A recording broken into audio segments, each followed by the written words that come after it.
할렐루야.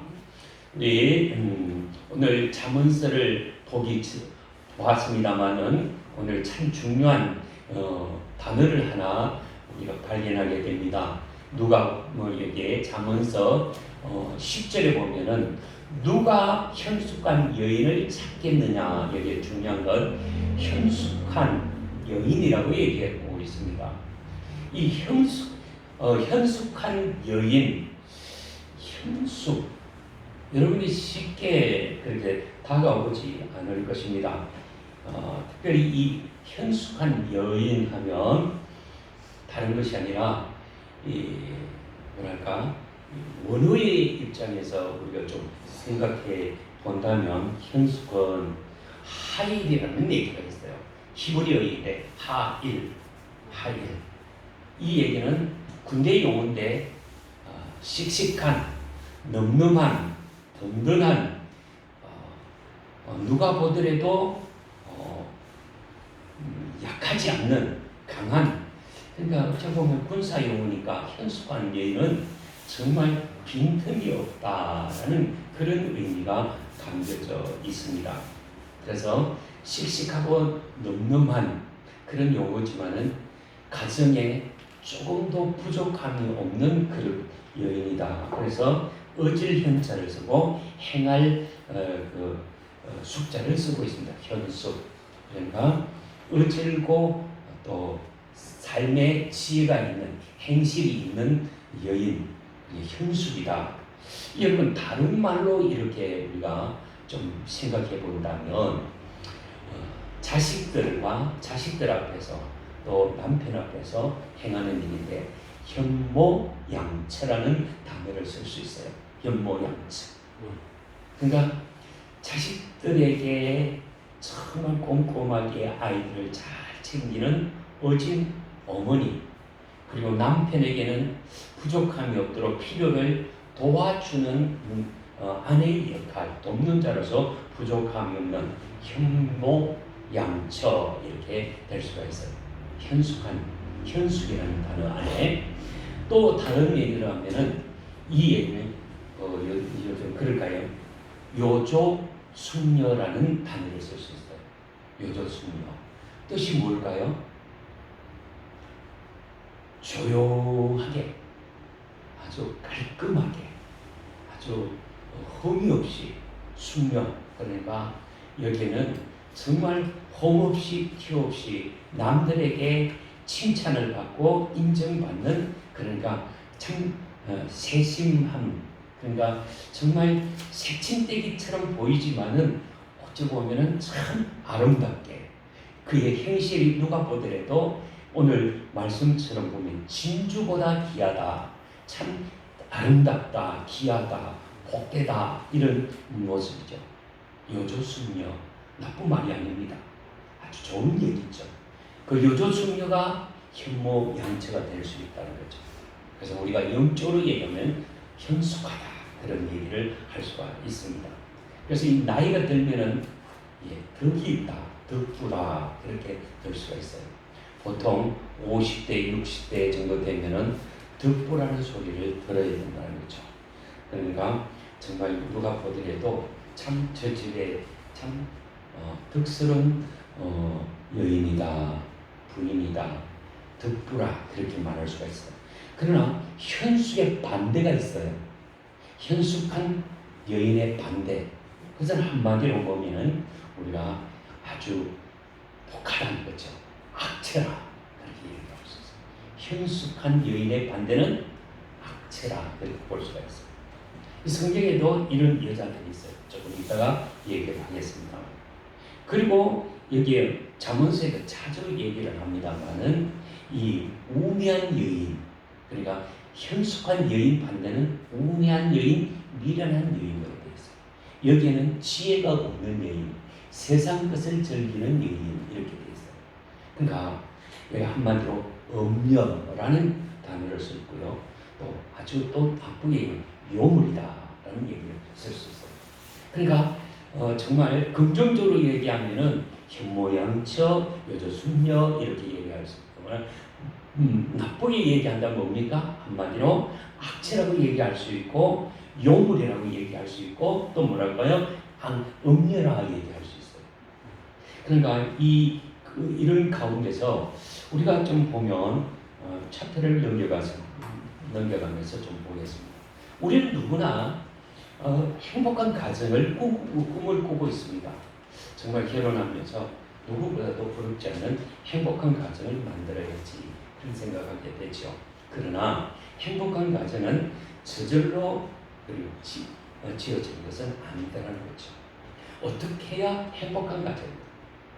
제가 말씀이 들어가기 전에 너무 가정 배경이 안 좋았어요.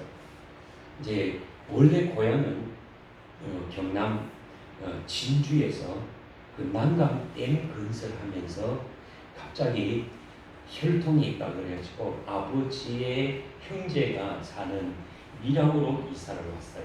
초등학교 5학년을 지나서 6학년. 참 지난 뒤에서 갑자기 시골에서는 뭐합니까? 땅이 있으면 거기에서 농사 짓고 열매 맺어서 공출하고 또 시장에 갖다 팔고 그것으로 1년을 살아가죠. 근데 밀양에 오니까 그 가진 땅들이 다 물에 잠기고 이제는 뭐 간치 집안 간 얻어서 왔는데 뭐 할 것이 없어요. 그러다 보니까 어머니가 나간 것이 시장 바닥에 생선 장사를 합니다. 지금은 우리 김 집사 막내 딸이 낳고 한 10개월 지나서 1년 가까이 되는 아이를 업고 밀양으로 이사 왔습니다. 할머니가 계시는데 할머니가 이렇게 아이를 돌보고 어머니는 이 마산 시장에 가서 그 양동이에 다라이에 게다가 맹태 또 갈치 고등어 한 다리씩 이고 버스에 실어서 그래서 밀양 그 역전 시장에 와가지고 그걸 내다 파는 거죠.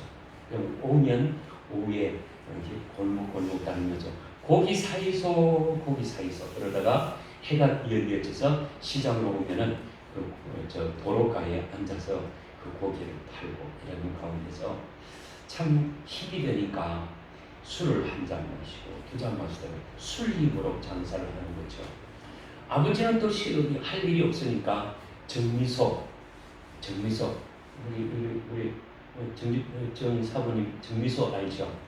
이게 전분미를 갖다 해서 지금 보면 암맥이라고 해서 보리살 쪄가지고 기계에 돌려서 약간 쪄가지고 뭐 그걸 돌려서 그걸 요즘에 콘베이트가 얼마나 좋습니까? 착착착 실어서 쫙 올리면 안 그러면 요즘 지게차 딱 떠서 올리는데 옛날에는 뭡니까? 그 인부들이 다 그 사다리 같은 다리 발판을 딛고 차에다 매다 던지는 일을 하니까 오후 되면은 술 힘으로 일을 하다 보면 술 마시고 이제 막걸리 마시면서 그 일을 하다 보니까 어떤 일인가 하면은 좀 묻히니까 네가 한 짐 더 졌느냐 덜 졌느냐 이거 가지고 디닥디닥 싸우다 보면은 싸움박질하고 그런 일들이 있어요. 시장에서 이 독구 뭡니까 단골 손님들 이 뺏기면은 그저 싸움을 가정적으로 보면은 가끔 보면은 막 그 작업 현장 정비소에서 서로 술 먹고 막 같이 싸우기도 하고 시장 바닥에서 단골 손님 뺏겼다고 싸우고 이런 일들이 너무나 많았어요. 그러니까 너무 가정적으로 힘드니까 이게 특별히 이 아내라는 얘기는 한 사람이라는 얘기는 집안일을 돌아본다.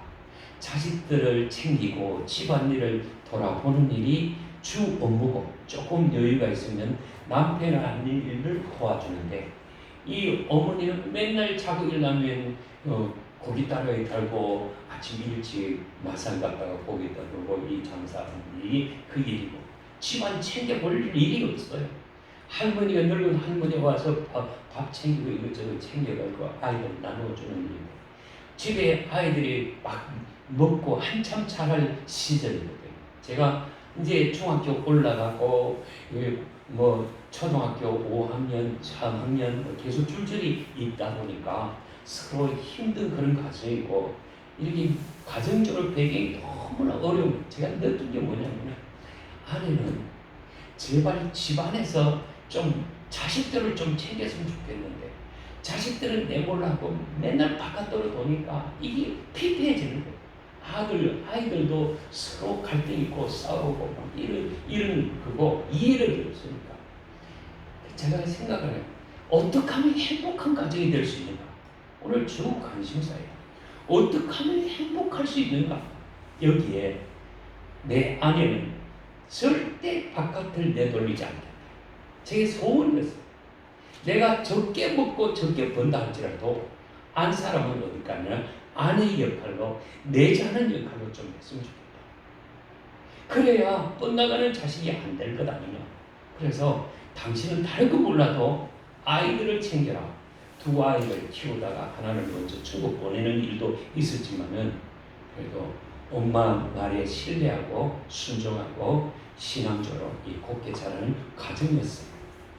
정말 제가 신앙을 초등학교 1학년 때, 초등학교 6학년 때 밀양으로 이사 와서 처음으로 교회 가면서 하나님, 우리 가정에도 엄마 아빠가 싸우지 않고 바깥에서 싸우지 않고 집안의 동생들도 싸우지 않고 정말 우리 뒷집처럼 우리 옆에 집에 예수 믿는 가정인데 그렇게 행복하고 있는데 저녁마다 되면은 거기에는 언제나 웃음꽃이 있고 화목의 소리, 아름다운 찬양의 소리, 행복함이 저절로 더 흘러나오는 거예요. 그런데 그 역할을 누가 하느냐면은 그 여집사님이 그렇게 깊은 신앙도 아니지만은 그 아이 넷을 키우는데 보면은 언제나 품고 사랑하고 기도해주고 애껴주는데 아이들 그렇게 행복함이 젖는 모습이고 바로 우리 앞집에 우리는 늘 아이들이 서로 삭막한 거예요. 더 먹었냐 덜 먹었냐 이렇게 참 힘든 그런 모습이었어요. 중요한 것은 정말 예수를 믿으면은 저렇게 행복감이 있는 가정이구나. 행복한 가정을 만들기 위해서는 내가 다른 건 몰라도 믿음의 가정을 만들어야겠다. 믿는 자로 살아가겠고 믿음 하나 보고 내가 결혼하겠다. 지금 집사람도 결혼할 때 당신 배경 아무것도 안 봤다. 뭐만 봤다고요? 오직 믿음을 하고 참 그렇게 믿음으로 하나 보고 믿음으로 하나 되니까 여러 가지 많은 눈물겨운 일들, 아이를 먼저 천국 보내는 일들, 가산을 다 털어버리고 외국으로 나가는 일들, 그런 아픈 일들이 있지만 그래도 뭐가 있으니까 믿음이 있으니까 서로 맞잡고 기도하니까 함께 지금까지 달려온 줄 믿습니다. 그러니까 행복은 기준점이 오늘 이 제목은 뭐예요? 행복이 어디에 있는가? 여호와를 경외함에 있음을 믿으시기를 바랍니다.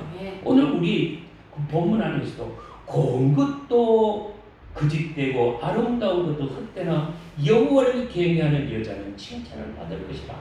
하나님을 온전히 믿으면은 모든 삶은 하나님께서 순적하게 인도해 줄 줄 믿습니다. 그래서 오늘 우리가 먼저 생각할 것은 믿음의 가계를 이루도록 우리가 살아가야 된다는 것이죠. 성경 안에서 우리는 여러 인물들을 볼 수가 있습니다만은 특별히 리브가를 우리 좀 생각해 보려고 합니다. 아브라함의 아들이 하나 있습니다. 약속의 아들 하나가 있죠. 누굽니까? 이삭이 있어요. 이삭이 이제 장가를 들어야 되는데 참 장가 들으려는 게 이 가나안 땅의 여자들 보니까 도저히 얼굴은 반반한데 이 가나안 땅의 여자들을 하고 우리 집의 아들하고 결혼을 시켜서는 안 되겠다는 아브라함 마음이 있어요. 도대체 이 아이들이 다들 이방신들을 섬기고 우상을 섬기다 보니까 어떻게 해요? 가정마다 문제가 있고 정조 감정도 없고 이게 순수성도 없고 이거 안 되겠다 이렇게 생각 아브라함이 이삭을 장가 보낼 때 자기 집에 정말 하인이지만은 정말 가정사의 총무처럼 평생도록 늙은이 노인 하인이 하나 있었어요. 엘리에셀이죠. 엘리에셀에게 부탁합니다. 여보시오, 우리 아들 장가 좀 들어야 되겠는데 장가 보내는 일을 당신이 좀 수고를 해야 되겠소. 예, 그러시죠. 아들을 장가 좀 보내는데 그럼 어떻게 해야 됩니까? 지금 내가 많은 예물을 드릴 테니까 내 고향 땅으로 가서 거기에서 정말 하나님이 준비된 신부를 하나 챙겨 오시오. 이렇게 된 거예요. 참 많은 예물과 또 낙타 10마리를 끌고 거기에 오래도록 삼는고 물건을 넣어 지금의 이란이랄까요? 메소포타미아 이란까지 무려 약 1800km나 되는 그 길을 그 가나안 땅에서 막 걸어서 가는 거예요. 밤낮으로 가서 뭐 한 달 반, 2달 이렇게 걸리면서 가는 거죠. 이제 가는 가운데서 그렇게 이 엘리에셀이 하나님 그 아브라함의 고향 땅에 가서 어떻게 해야 이런 신부를 만나겠습니까? 하면서 이런저런 생각하는 가운데 뭐 했을까요? 기도하는 거죠. 기도하는 거죠. 하나님, 제가 주인님 동네에 가서 우물가에 기다렸다가 많은 안역내가 이제 물길로 요즘 뭐 수도통 이게 정서가 안 맞죠. 옛날에는 어떻습니까? 우물 하나에 동네 사람들이 모여들어서 물을 떠가서 저녁을 하고 또 아침을 먹고 몸도 씻고 그러거든요. 그래서 이 물들은 이런 누가 되게 하느냐면 아낙네들이 하는 거죠. 그런데 그 가면서 그 생곁에서 이 노인이 아비가일이 엘리에셀이 그렇게 기도하는 거죠. 하나님, 여기에서 물을 떠가지고 오는 여인들 가운데서 어린 자매들 신부간 가운데서 혹시라도 나에게 물을 주는 자와 물을 달라고 해서 물을 주는 자와 뿐만 아니라 뭘 여기 같이 왔던 이 목마른 나귀들에게도 주는 그 여자아이가 있으면 처녀가 있으면 하나님께서 예비하신 신부인 줄 알겠습니다. 그렇게 기도하고 우물가에 있었더니 이제 많은 아가씨들이 지나갑니다. 물 좀 주세요, 물 좀 주세요. 아무도 돌아보지를 않는 거예요. 웬일입니까? 어떤 아가씨가 아가씨에게 여보시오, 내가 목마르고 우리 일행들이 목마르니까 물을 좀 주시오 했더니 대통 이 여자가 이 아가씨가 그 물동이를 내려놓으면서 자기가 퍼왔던 바가지를 들고 먼저 노인에게 두고 일행들에게 주고 보니까 이 나귀들이 어떻게 해요? 막 자기 혀를 헐고 막 꿇고 있는 거예요. 오늘 그 여자아이가 누구냐 했더니 리브가거든요. 이 리브가가 보니까 이 나귀들도 지금 목이 타서 침을 막 꿀꿀 생기는데 이들도 목이 마른 것 같다 싶어서 그 수고를 하는 거예요. 원하시면은 제가 다시 가서 이 나귀들에게도 물을 마시게 할 수 있겠습니까? 그럼 고맙지요. 그랬더니 이 여자가 그 10마리나 되는 나귀들에게요 물을 기르다 구유에 덩을 나누고 물을 계속 일부러 다 부어주면서 땀을 뻘뻘 흘리면서 해질 때에 그 나귀에게 물을 주는 거예요. 나귀들이 얼마나 맛있게 먹는지 힘으로 공매 그랬어요. 그러면서 누구의 집안의 딸이요? 그랬더니 우리 아버지가 나홀의 아들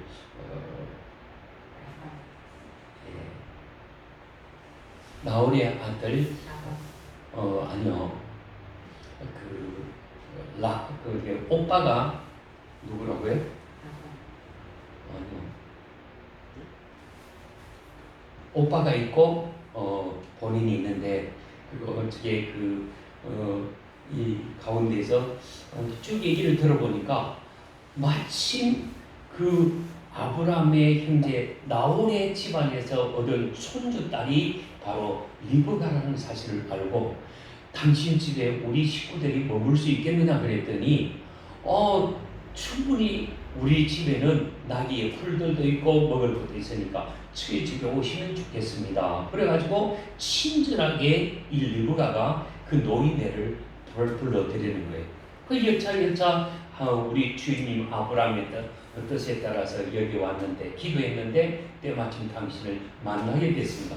그랬더니 한 믿음의 가문이요 또 한 친족이 형제다 보니까 얼마나 반가운 일이겠어요. 그래서 서로 기쁨으로 맞이하면서 이유 조건이 있습니다. 아들이 하나 있는데 이 아들을 장가를 들어야 되겠는데 저 신부를 주시오. 그랬더니 그때 이 리브가가 이런저런 생각 없이 제가 따라가겠습니다. 그 부모들은 한 열흘 동안만 시간을 달라고 하는데 그럴 필요가 없다는 리브가 원하신다면 내일 아침에라도 가겠습니다. 이렇게 된 거예요. 그래가지고 이 즉시 모든 것을 떨쳐버리고 이 리브가가 이 하나님의 뜻이라고 받아들이니까 순적하게 이 엘리에셀과 함께 더불어서 가나안 땅까지 아브라함 집에 와서 그 이삭과 함께 결혼하는 가정이 있었어요. 거기에서 두 아들을 낳게 되죠. 에서와 야곱. 그런데 낳기 전에도 이런 얘기가 있었어요. 이 태가 임신을 했는데 이 배 안에서 서로 투닥투닥 싸우는 이 느낌이 있어요. 그러니까 계속 배 안에서 치닫하다 보니까 너무 걱정이 되고 하나님 이 일이 어찌 된 일입니까 했더니 네 배 속에는 두 국민이 두 형제가 지금 자라고 있다는 거예요. 그런데 그때에 한 말씀 추가적으로 뭐냐면은 먼저 큰 자가 나올 것이고 먼저 앞선 자가 나올 것이고 뒤에 발목 잡고 나오는 아이들이 있을 것이다. 그래서 우리가 잘 알다시피 앞에 나온 아이가 누구라고요? 에스고 발목을 잡고 뒤따라 나온 아이가 야곱인지. 그런데 하나님은 큰 자가 작은 자를 섬길 것이다 라는 얘기를 누가 들었어요? 리브가가 하나님의 음성을 듣게 되는 거예요. 이게 하나님의 음성을 들었다는 것은 영적 감각이 있다는 거예요. 아멘? 영적 감각을 가지고 그 마음에 새긴 것이 언젠가는 이 에스가 힘있고 남자답고 밖에 나가서 사냥을 해서 아버지의 기쁨이 된다 할지라도 앞서서 하나님의 음성이 있으니 이 아이는 내가 야곱은 약하고 바깥 출입도 잘 못하고 늘 엄마 치마 폭에서 놀지만은 하나님은 뭐가 있다고요?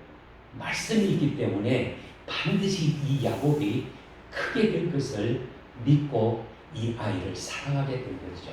쭉 얘기를 하다 보면은 아버지는 에서를 좋아했고 아내는 리브가는 누구를요?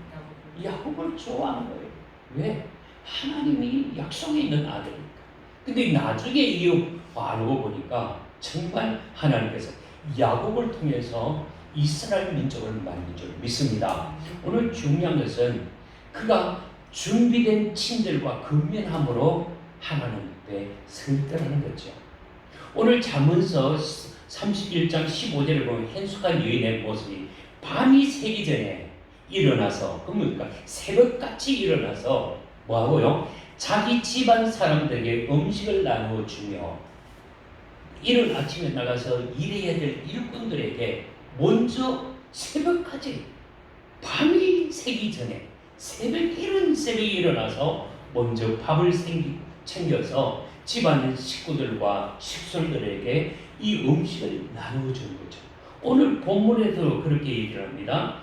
27절을 보면 자기의 집안일을 살펴보고 게을리 얻는 양식을 먹지 아니하니 뭡니까? 부지런하더라는 거죠. 이 리브가가 이 기질이 뭡니까? 성실하더라는 거죠. 우리가 조금 앞에서 뒤로 넘어가면 리브가가 늘 생각하는 것은 뭐냐면은 언제나 그에 있어서는 성실한 것으로 이분을 조금 앞에서 우리 그를 따라서 같이 나갑시다. 한줄 조금 챙기고 그 밑에 보면 리브가의 근면과 친절, 이 준비된 성품과 따뜻함이 결국 그녀의 이삭의 아내이자 믿음의 어머니로 이끌었습니다 하고 넘어갑니다. 그 다음에 이 로봇의 발자취 이렇게 얘기하면은 또 방향이 달라지니까 넘어가고요. 무엇보다도 리브가는 앞에서도 얘기했습니다만은 남편 이삭이 영적으로 어두워질 때에 이 리브가는 영적인 감각을 가지고 큰 자가 어린 자를 섬기라 잊지 않고 에서에게 축복하려는 것을 이제 야곱의 축복을 받도록 아주 재간을 부리는 것을 볼 수 있습니다. 우리가 잘 알다시피 이 이삭이 눈이 어두워서 앞을 잘 분별하지 못할 때에 이제는 내가 마지막으로 내 기력이 있는 한 우리 장자에게 축복하겠다고 해서 에서를 불러서 뭐합니까? 에서야, 내가 즐겨 먹던 그 짐승, 예를 들어서 뭐 토끼 고기를 먹고 싶다. 네가 밖에 나가서 토끼를 전부하면 가장 별미를 만들어서 내게 요리를 해오라. 그러면 내가 그것을 먹고 내게 마음껏 축복하리라. 그 얘기를 누가 들었어요? 아내 리브가가 듣는 거예요.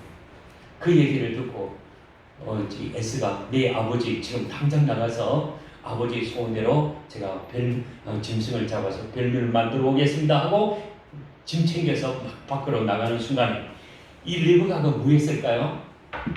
야, 야곱아, 이리 와. 야, 아버지가 내 형에게 축복한단다. 그 축복을 네가 받아야 돼. 그래가지고 아버지, 엄마 어떻게 해요? 그 축복을 어떻게 받을 수? 내 시킨대로. 내 형은 털이 많은 사람 아니냐? 그러니까 네가 짐승 한 마리를 잡고 거기에다 네 몸에다가 네 가슴에다가 털 장갑을 끼든지 해가지고 어떻게 해서 구실구실 해가지고 형 대신으로 그렇게 해서 형 위장술을 써라. 그리고 별미는 내가 잡아서 만들어 줄 테니까 만들어가지고 그리고 만일에 들통나면 어떻게 해요? 그랬더니 걱정하지 말라. 내가 알아서 한다니까. 요리를 잘 해가지고 이제 한상 차려서 그리고 또 야곱에게 그 부들부들 형님처럼 털이 많도록 그렇게 만들어서 가서 아버지 시키는 대로 요리를 별미를 만들어 왔습니다 하고 한상 딱 차려줬더니 아버지가 아무리 감각이 늦어도 뭐라고요?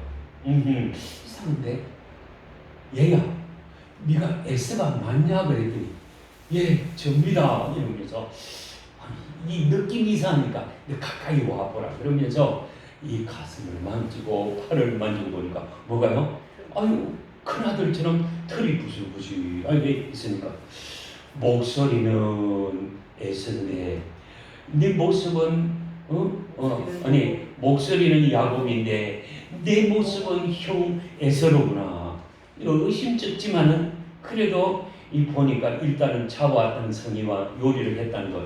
내가 야곱한테 얘기한 것이 아니고 에서한테 얘기했으니까 그런가 보다 하고서는 맛있게 그 요리를 먹고 나서 이리 오너라. 그러면서 이 야곱에게 막 축복하는 그 모습을 볼 수가 있습니다. 그러니까 이에 보면은 어떤 계략을 부렸지만은 이 리브가는 보니까 영적인 감각이 있으니까 이 아들에게 복을 내리겠다고 자기가 부담을 갖지만은 이 부분을 야곱에게 부어줘야 되겠다고 이게 아주 결심한 거죠. 그랬더니 이 야곱이 그 뭉청한 복을 받고 나중에는 견디다 못해 형님을 피해서 야간 도주한 얘기가 창세기에 또 나오고 있지 않습니까? 중요한 것은 위기를 기회로 바꾸려고 하는 영적 분별력이 누구에게 있어요? 리브가에게 있더라는 거예요. 아멘. 저와 여러분들도 오늘 이 본문 안에서 우리가 생각합니다마는 항상 리브가의 개념은 먼저 신앙인으로서 성실하게 그리고 또 긍휼히 여기는 마음 그리고 더 나아가서 영적인 감각을 가지고 정말 다른 사람들에게 인정받고 칭찬받는 그런 여인으로 자라가는 그 모습을 볼 수가 있습니다. 성경 안에 뿐만 아니라 영적으로 하나님 앞에 깨어있는 여인들이 또 있죠. 누굽니까? 이제 정말 그 나오미를 들 수가 있는데, 나오미가 누굽니까? 이 베들레헴의 부잣집으로 살다가 흉년이 들다 보니까 모압 지방으로 이사가 가지고 그 남편과 두 아들이 죽고, 이 자부들 며느리하고 며느리 둘과 이 나오미 혼자 있다가, 야, 이 인생이 10년 만에 쫄딱 망했던 거죠. 그럴 때에 고향에서 다시금 풍년이 왔다는 소식을 듣고, 내가 굶어 죽어도 내 사촌들 앞에서 얻어먹어야 되겠다 생각하고 이 모압 지방에서 두 자부를 떼놓고 자기 혼자 보려고 그랬는데, 놀랍게 영적인 감각이 있습니다. 어머니가 그래도 그 슬픔 가운데서 남편도 죽고 두 아들도 죽은 그 가운데서 기가 막힐 일이지만은 하나님 앞에 눈물로 기도하고 하나님을 의지하는 그 모습을 보면서 두 며느리 가운데 이 오로바가 있고 이 룻이 있는데, 룻이 생각을 해요. 야, 우리 어머니 신앙이 대단하구나. 우리 어머니 하나님을 나도 한번 섬겨봐야 되겠다. 그렇게 생각하고 어머니한테 따라가기를 원했어요. 그래서 이 나오미를 우리가 생각하면 실패한 여자지만은 그 자부 하나가 그 어머니가 섬기는 어머니의 그 심성을 보면서, 어머니, 내가 어머니를 버린다면 내가 벌 받을 것 같습니다. 그러면서 그 노인네를 같이 챙기고 어머니와 함께 이 베들레헴에 오게 됩니다. 베들레헴에 와서 뭘 어떻게 할 수가 없어요. 근데 때마침 베들레헴에 오니까 추수할 때가 됐어요. 보리 추수, 밀 추수할 때에 이 룻이 생각이 들어. 어머니, 우리 그저 여기 있으면 굶어 죽게 딱 맞습니다. 그러니 어머니가 허락하신다면은 제가 이 바구니 하나 들고 이 자루 하나 들고 저 밭에 나가서 이삭을 줍겠습니다. 이삭 줍기를 하겠습니다. 어머니 허락만 해주십시오. 그랬더니, 그래, 우리가 그냥 있으면 굶어 죽겠지, 네가 나가라. 그랬더니 이 룻이 바깥에 나가서 얼마나 열심히 일을 하는지, 오늘 이 잠언서를 가만히 이 마지막 장을 보면요, 이 여자의 성실함을 볼 수가 있어요. 그래, 이런 새벽같이 나가서 해가 질 때까지 여인이 부지런히 땀을 닦으면서 그 이삭을 줍는데 한 자리씩 줍는 거예요. 그럴 때 그 밭의 주인이 누구냐면 보아스인데, 이 보아스가 아니 도대체 저 여인이 누군데 저렇게 땀을 뻘뻘 흘리면서 저렇게 곡식을 이삭을 줍고 있느냐 그랬더니, 그 실패한 나오미의 며느리가 왔는데 저렇게 여기 와서 어머니를 잘 섬긴다는 그 소문을 듣는 거죠. 여차 거기에서요, 정말 이 밭주인, 대주인인데 주인이, 야, 저런 열심히 있고 성실하게 부모님을 잘 공경하는 이 룻이 참 대단한 여자다. 오늘 본문에 나오는 현숙한 여인이라는 거죠. 그래서 이 잠언 31장 26절에서 얘기를, 입을 열어 지혜를 베풀며 그의 혀로 인애의 법을 말하며, 그야말로 현숙한 여인이라는 것을 여기서 또 한 번 표현합니다. 아, 현숙한 여인은 뭐 한다고요? 성실함이 있다는 거죠. 자기의 형편을 잘 안다는 거죠. 내가 어떻게 해야 살아나가는지를 아는 거죠. 그래서 자기의 모든 것에서 부끄러움과 수치 다 내려놓고 그 홀로 계시는 어머니를 잘 섬기는 데만 최선을 다하는 거죠. 그런데 놀라운 것은 거기에 하나님의 은혜가 임하더라는 거죠. 그래서 나중에 도대체 네가 어디에서 그런 큰 은혜를 받고 이렇게 놀라운 선물까지 받아왔느냐 했더니, 보아스에게서 이 놀라운 마지막 곡식을 틀면서 이렇게 선물을 줬습니다. 그래, 이번에 마지막 타작할 때에 보아스 곁에서 네가 청혼하라. 네가 그냥 홀로 이렇게 갑으로 죽는 것보다도 네가 남편 만나는 일이 좋은 일이다. 그렇게 해서 남편을 소개시키는데, 보아스가 우리 가문이니까 그에 대해서 청혼해보라. 그래서 마침 여차 보아스에게 저를 받아주십시오 했더니 앞서서 너를 책임질 자가 있는데 그가 포기한다면 내가 너를 책임지겠다. 때마침 이 다른 부자가 있는데 난 그 여자 책임 못 지겠다. 그 여자가 이방 여자고 나하고 상관없다 그러면서 신발을 벗어 던지면서 당신이 책임져. 그래가지고 보아스가 자기 남편이 된 줄 믿습니다. 보아스를 통해서 살룸이 나오고 오벳이 나오고 이새가 나오고 다윗이 나와서 예수 그리스도가 나올 줄 믿습니다. 그러니까 오늘 중요한 것은요, 이 룻도 보면은 상당히 우리가 본받을 점은 자기 자신이 언제나 헌신할 줄 알고 부모 섬길 줄 알고 정말 우리의 현실을 분명히 간파해서 이렇게 섬겨가는 일들이 있더라는 거예요. 이 여기에 반해서 정말 성경에 보면은 아주 우리가 앞에서 얘기했던 나쁜 여자, 이게 미련한 여자, 어리석은 여자의 모습도 우리가 성경에서 발견할 수가 있는데 누구냐면 이세벨이라는 여자를 우리가 볼 수가 있어요. 이세벨 남편이 누구죠? 아합 왕이라는 왕이 있어요. 이스라엘의 10대 왕인데 이 왕이 악한 왕이 된 이유는 누구 때문에? 그야말로 이 이세벨 열왕기상 16장과 19장에 나오는 얘기인데 이 아합 왕이 22년 통치하면서 아주 백성들에게 악을 행했어요. 그야말로 이 장가 잘못 들었어요. 이 이세벨 여자가 누구냐면 시돈 사람 옛 바알의 딸이라는 거죠. 그러니까 우상을 섬기는 바알을 섬기는 제사장의 딸이에요. 이 딸이 시집옴으로써 자연적으로 뭘 들고 왔을까요? 바알 우상을, 바알 이방 신을 끌고 와가지고 온 산마다 계곡마다 이 우상 신전을 섬기는 거예요. 거기에다 아세라 신상을 가지고 나중에는 이 엘리야 시대에 850대 1의 영적 전쟁을 일으키잖아요.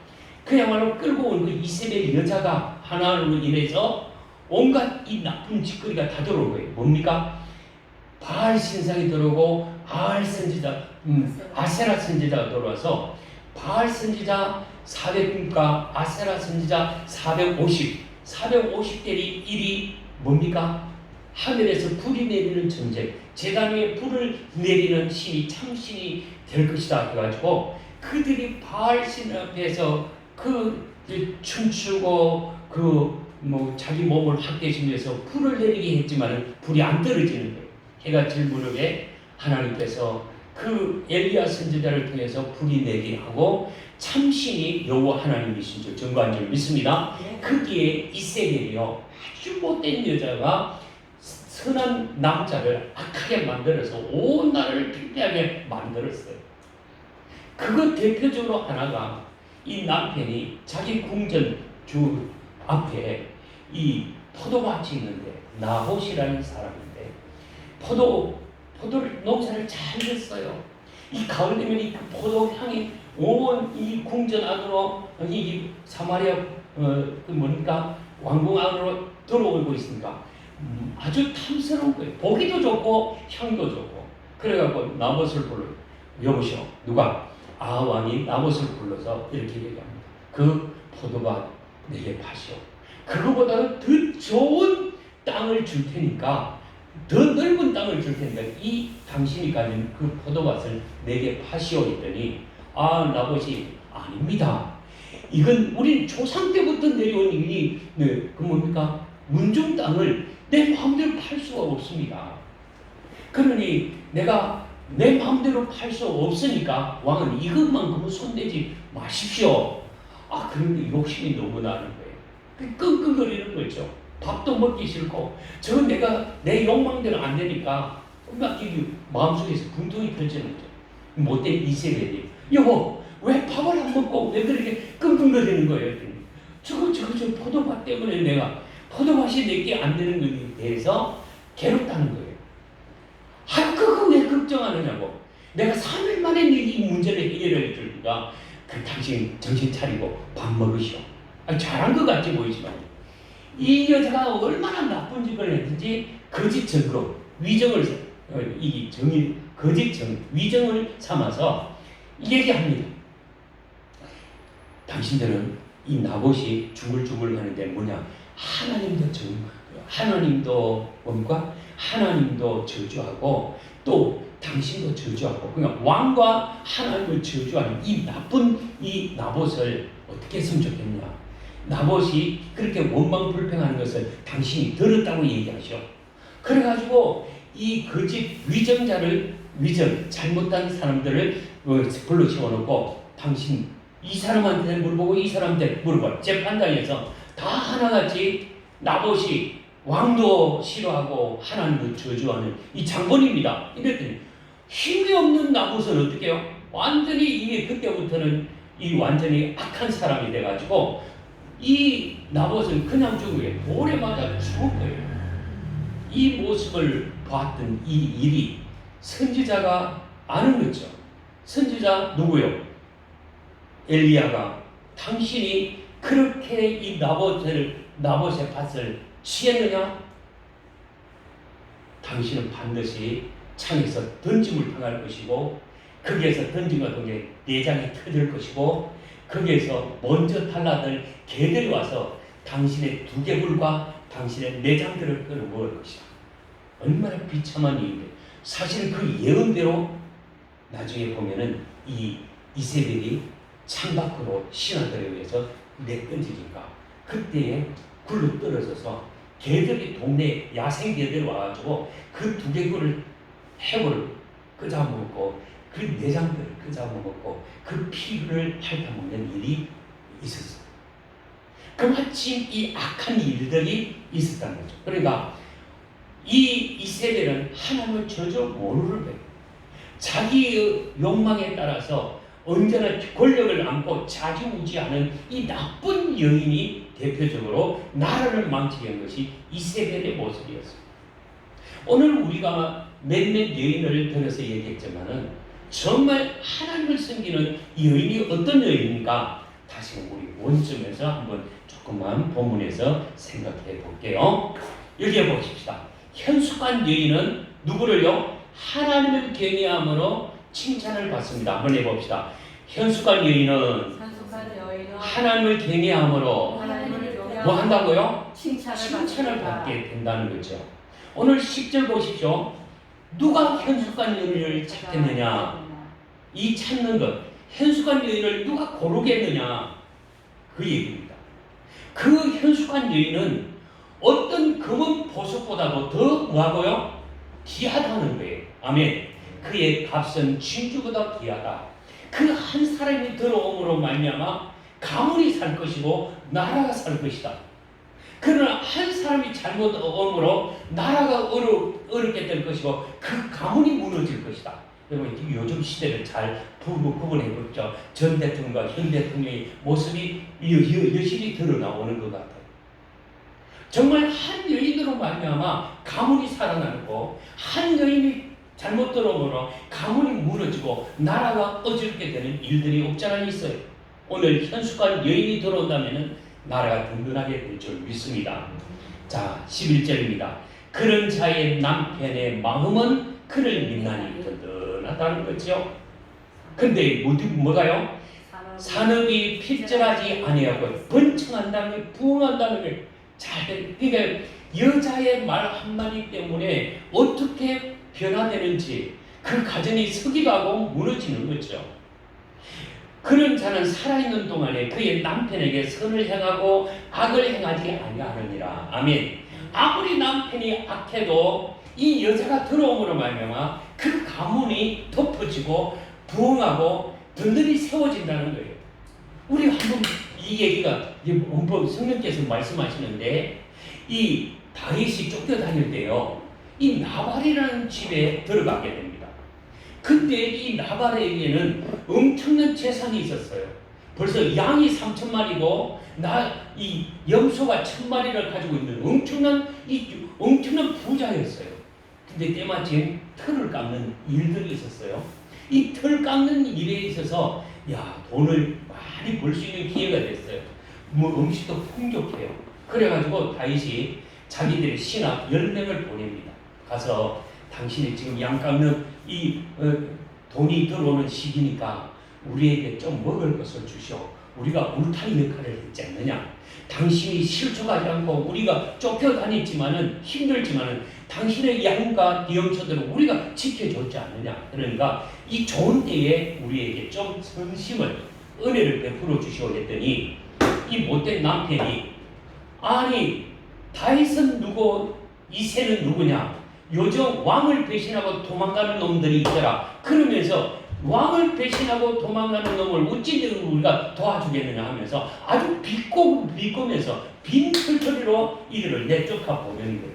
근데 그대로 들고 다윗에게 와서 아이고 우리가 뭐 좀 얻으려고 했더니 아주 빈정거리고 아주 욕을 하고 지금 우리가 돌아와서 우리 아무것도 얻은 것이 없습니다. 이 보고를 받으니까 다윗이 뿔이 났어요. 열이 나서 어떻게 했습니까? 여봐라 우리 가서 당장 저 나쁜 놈들을 죽이고 말 거다. 그동안에 우리가 얼마나 울타리 역할을 하고 지켜줬는데 은혜는 고사하고 욕을 하고 비난한다고 가자. 400용사를 끌고 일어선 거예요. 그 얘기를 그 소식을 누가 들었는가 하면 나발의 아내 누구였죠? 아비가일이라는 여자가 있는데 아이고 큰일 났다. 이 남편의 하는 일들 사업이 이제는 쫄딱 망해야 됐구나. 저 사람들 칼날을 다 죽게 됐구나. 그러면서 급하게 요리를 한 것이 있어요. 그가 보십시오. 떡 200덩어리 포도주를 두 가죽부대 두 드럼을 했겠죠. 그 다음에 양 5마리를 잡았습니다. 그 다음에 그 금포도와 무화과 이 송이를 이렇게 200개를 만들고 그 다음에 곡식 이제 다섯 대를 볶아가지고 아주 막 집에 있는 거니까 급하게 요리를 하고 만들어가지고 이 나귀에 싣고 이 다윗이 죽이려고 오는 그 자리에서 저 다윗이 올 때 이 여인이 앞장서 팔싹 무릎 꿇어 엎드리면서 살려주십시오. 저는 이 나발의 아내입니다. 당신의 소식을 제가 듣지를 못했습니다. 들었다면은 제가 우선 이렇게 좀 챙겨줄 건데 제가 여차했다고 당신의 종들, 당신의 군사들을 만나지 못했으니까 제가 그 소리를 듣고 지금 이렇게 급하게 만들어서 이거 받으시고 이 미련하고 어리석은 내 남편 죽여봤자 당신이 나중에 왕이 되면은 이 살인자가 되지 않겠느냐. 제발 죽이지 말고 저의 그 성심을 봐서라도 좀 살려주십시오. 그랬다는 거예요. 그 예물을 받고 이제는 여봐라 우리 돌아가자. 그래서 다윗이 그 활을 풀고 여인의 그 음식을 받고 돌아섰다는 거예요. 그 얘기에 이 아비가일이 집으로 돌아오니까 여전히 이 나발은 자기를 위해서 왕 같은 이 음식상을 차려놓고 실컷 먹고 배가 불러가지고 어허 하고 다음날 아침에 깨고 나서 여보 어찌 무슨 일이 있었는지 아시오? 무슨 일인데? 그래. 당신이 내가 아니시면 죽었다. 지금 다윗 왕이 와가지고 당신을 죽이려고 하는데 여차 이랬다니 깜짝 기겁해가지고 하고 넘어졌는데 세상에 그렇게 많이 먹고 즐겼던 이 나발이 열흘 만에 하고 죽었다는 거예요. 누가 죽였을까요? 하나님이 치신 줄 믿습니다. 악을 행하는 자는 하나님이 치신다는 것을 볼 수가 있어요. 그때에 그 나발이 죽었다는 소식을 듣고 다윗이 얘기합니다. 여봐라 그 가련한 여인을 불러다가 자기 홀로 되어 있는 이 아비가일의 그 지혜로 그 위기 속에서 그 가정을 구해내는 이 아비가일이 얼마나 귀하냐. 그래서 자기 아내로 맞아들인 줄 믿습니다. 그렇습니다. 오늘 우리 이 본문에서 보면은 자기의 남편의 마음을 그를 민나니 사람이 핍절하지 아니하겠으며 그런 자는 살아있는 동안에 그의 남편에게 선을 행하고 악을 행하지 아니하느니라. 27절 자기의 집안을 살피며 게을리 없는 양식을 먹지 아니하나니 28절 그의 자식들은 일어나 늘 어머니 감사해요 그러더라고요. 그의 남편은 칭찬합니다. 어떻게 칭찬합니까? 28절 시작. 29절입니다. 덕행이 있는 여자가 많으나 그대는 모든 여자보다 뛰어나다 하느니라. 예. 주변에 참 이런저런 많은 덕행이 있는 여자들이 많지만은 내가 볼 때는 당신보다 뛰어난 여자 아무도 없다. 뭡니까? 당신이 최고다는 거예요. 왜? 그마침 슬기롭게 지혜롭게 현실을 똑바로 보고 처신을 그 위기를 잘 국민하는 거 보니까 어려움을 잘 위기를 기회를 만드는 거 보니까 당신이 최고다. 그래서 결론이 뭡니까? 고운 것도 거짓되고 아름다운 것도 헛되나 오직 여호와를 경외하는 여자는 칭찬을 받을 것이라. 아멘. 여자의 역할이 중요하다. 여자가 무엇을 섬기고 어떤 중심이냐? 하나님을 즐거워하고 하나님을 경외하고 하나님 앞에 예배하는 자, 가장 복 있는 여자인 줄 믿습니다. 이런 여자가 어떤 여자라고요? 현숙한 여자라는 거예요. 아무리 겉으로 쭉쭉빵빵 아름답고 키도 크고 멋있어 보이고 훌륭해 보인다 할지라도 그 심성이 아니면 아닌겨. 아멘. 아니면 아닌겨.